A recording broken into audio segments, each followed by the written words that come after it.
Dragon ball super की story में हम अपने प्रोटैगनिस्ट गोकू की फैमिली को लगभग भूल ही चुके हैं।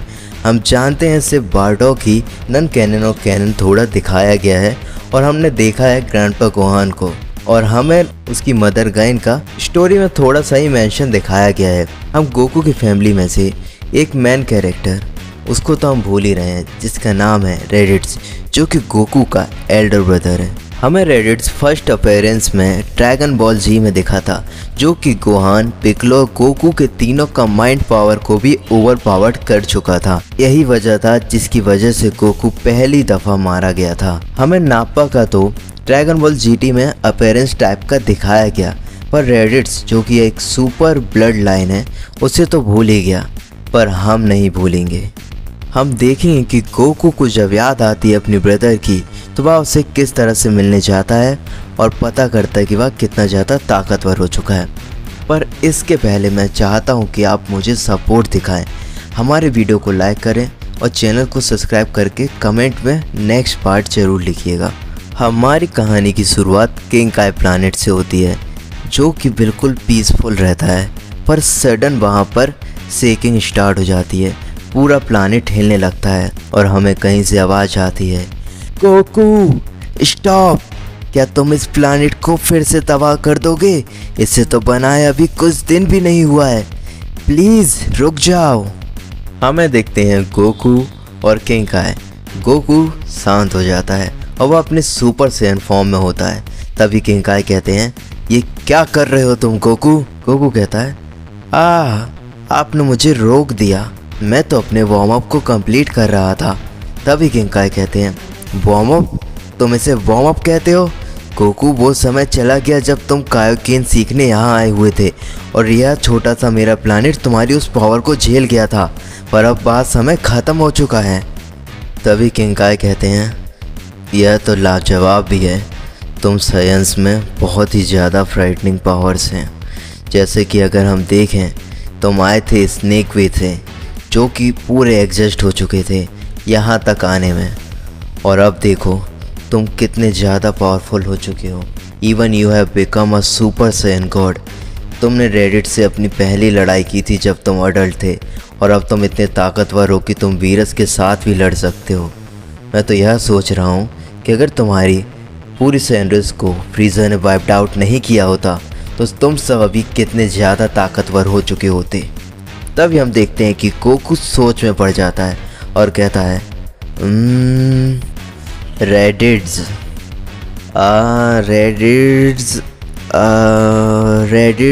क्या ये वही है ग्रीन कलर का जिससे मैंने वर्ल्ड टूर्नामेंट में फ़ाइट किया था? हाँ, वह काफ़ी ज़्यादा ताकतवर था, पर मुझे अभी उसका कुछ याद नहीं है। किंग काय गोकू की बैड मेमोरी से शॉक्ड रह जाता है और वह ऐसे ही रिस्पॉन्स करते हुए कहता है, गोकू, तुम मजाक कर रहे हो ना मुझसे? Are you trying to pull my leg right? Goku के कोई रिस्पॉन्स को नहीं देखते हुए कहता है, वह पाइकॉन था जिसकी मैं बात नहीं कर रहा हूँ, और मैं बात कर रहा हूँ रेडिट, जो कि तुम्हारा भाई है। तुम उसे कैसे भूल सकते हो गोकू? तुम्हें थोड़ा तो सोचना चाहिए, तुम अपनी ब्लड लाइन को ही भूल गए हो। यह वही है जिसकी वजह से तुम पहली बार ही मारे गए थे, और अगर पिक्लो हेल्प नहीं करता तो तुम उसे कभी भी ख़त्म नहीं कर पाते। वह उस समय का तुम्हारा सबसे ताकतवर दुश्मन था गोकू। मुझे तो कभी कभी लगता है कि चीची भी तुम्हारे विषय में क्या सोचती होगी। तुम्हें याद है तुम यहाँ पर कितने समय से हो? तुम्हें पूरे के पूरे 4 हफ्ते हो चुके हैं गोकू, और तुम अभी घर नहीं गए हो। तभी गोकू कहता है, चीची से हाँ मैं 4 हफ्तों से दूर हूँ, पर मेरे ख्याल से उसे इसकी आदत लग चुकी है। और हाँ, मैं बात करूँ तो अपने ब्रदर रेडिट्स की, वह बहुत ही ज़्यादा ताकतवर था। मैं किसी भी तरीके से यदि किसी ताकतवर से लड़ाई करता हूँ तो मैं ट्राई करता हूँ कि मैं उनके अभाव आ सकूँ। क्यों ना मैं उससे मिलने जाऊँ? मुझे जानना है कि वह कितना ज़्यादा ताकतवर हो चुका है। मुझे उससे मिले हुए काफ़ी समय हो चुके हैं और वह बहुत ही ज़्यादा ताकतवर था। मैं उसको पिक्लो की मदद के बिना हरा भी नहीं पाया था। मैं तो शौक भी नहीं होऊंगा अगर वो ब्रॉली से ज़्यादा ताकतवर हो जाएगा। मुझे उसे देखना है कि वह कितना ज़्यादा स्ट्रांग हो चुका है। मैं पक्का उसे विजिट करने अब जा रहा हूँ। तभी किंग काय कहते हैं, गोकू यह इस तरीके से काम नहीं करता है। हर कोई तुम्हारे और वेजिटा की तरह पागलों की तरह ट्रेनिंग करके मॉन्स्टर्स नहीं बनना चाह रहा है। बस अभी अपनी पीसफुल लाइफ जी रहे हैं। और वैसे भी तुम्हारा ब्रदर तो हेल में है और तुम उससे मिलने नहीं जा सकते हो, और तुम अभी मरे भी नहीं हो गोकू। और वैसे भी किंग यामा बहुत ही ज़्यादा गुस्सा हो जाएंगे अगर तुम बिना परमिशन के हेल में घुसते हो। वैसे ही तुम यहाँ पर सीक्रेट टाइप में ट्रेनिंग कर रहे हो, और जैसे कि तुम हो, तुम्हारा ब्रदर भी तुम्हें हो सकता है कि हमेशा के लिए भूल ही चुका हो गोकू। गोकू थोड़ा सा हंसते हुए कहता है कि नहीं, वो मुझे नहीं भूल सकता, क्योंकि वो मेरा बड़ा भाई जो है, और मैं जानता हूँ कि यदि वो मेरे गोटेन या गोहान की तरह कुछ भी है तो वो बहुत ही ज़्यादा स्ट्रॉन्ग होगा, और मैं सिर्फ उससे लड़कर वापस अर्थ में चला जाऊँगा और किंग यामा को कुछ भी नहीं पता चलेगा। अब चलिए मुझे फोकस करने दीजिए कि मुझे उसकी एनर्जी मिल जाए। हाँ, ये रही। मिलते हैं आपको किंग काय। गोकू वहाँ से इंस्टेंट ट्रांसमिशन की मदद से गायब हो जाता है और वो एक किसी क्रीपी प्लेस में आ जाता है, और हम देखते हैं अचानक गोकू के पीछे से एक आवाज़ आती है और वह चिल्लाता है, क्या क्या कर रहे हो? तुम यहाँ आकर मर कर आ ही गए। अब मैं तुमसे पूरी बातों का बदला लूँगा और मैं तुम्हारी एक एक हड्डी तोड़ दूँगा जो कि तुमने मेरी तोड़ी थी। तभी गोकू कहता है, हाय, मैं एक्चुअली मैं अभी मरा नहीं हूँ, मैं यहाँ से किसी से मिलने आया हूँ, पर मुझे लगता है कि तुम वेजिटा के फ्रेंड हो शायद। मुझे माफ़ करना, मैं तुम्हारा नाम भूल चुका हूँ। और हाँ, मुझे इतना ज़रूर याद है कि तुम वही हो जिस पर मैंने अपने काइकुइन फर्स्ट ट्राई की थी।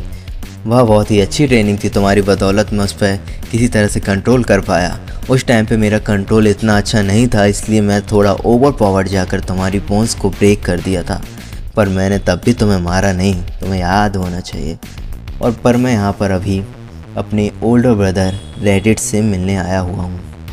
नापा अभी भी बहुत ही ज़्यादा गुस्से में होता है और वह उसे घूरता रहता है, और वह कहता है मन ही मन में कि अगर वह इतना ज़्यादा ताकतवर उस वक्त था और वेजिटा उसे अभी तक नहीं मारा है तो वह बहुत ही ज़्यादा ताकतवर होगा।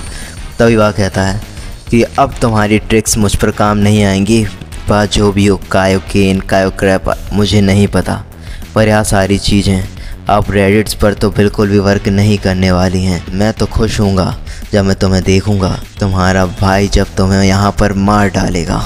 अब तुम मिलो the new king of science, जो कि रेडिट्स अब बन चुका है, और वह तुम्हें बिल्कुल भी नहीं छोड़ेगा। एक सायन अपना कभी भी रिवेंज लेना नहीं भूलता है। लॉर्ड रेडिट्स, आपसे मिलने कोई आया हुआ है।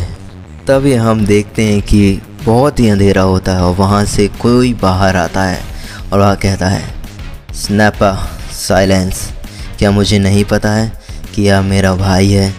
इसकी वीक की को मैं बहुत ही आसानी से महसूस कर सकता हूँ। वेलकम डियर ब्रदर, तुम्हें बहुत ही अच्छा लगेगा मुझसे 20 साल बाद मिलके। तुमने आने में यहाँ पर काफ़ी ज़्यादा वक्त लगा दिया।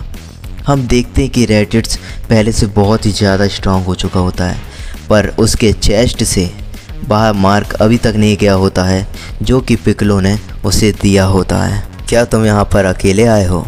मुझे लगा था तुम अपने वह हरे भरे दोस्त को भी यहाँ पर लेकर आओगे।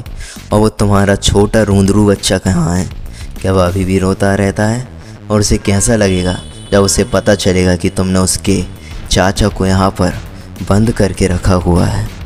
तभी नापा भी उसे ज्वाइन करते हुए कहता है कि अच्छा है कि यहाँ पर अभी वह प्रिंसेस वेजिटा नहीं है।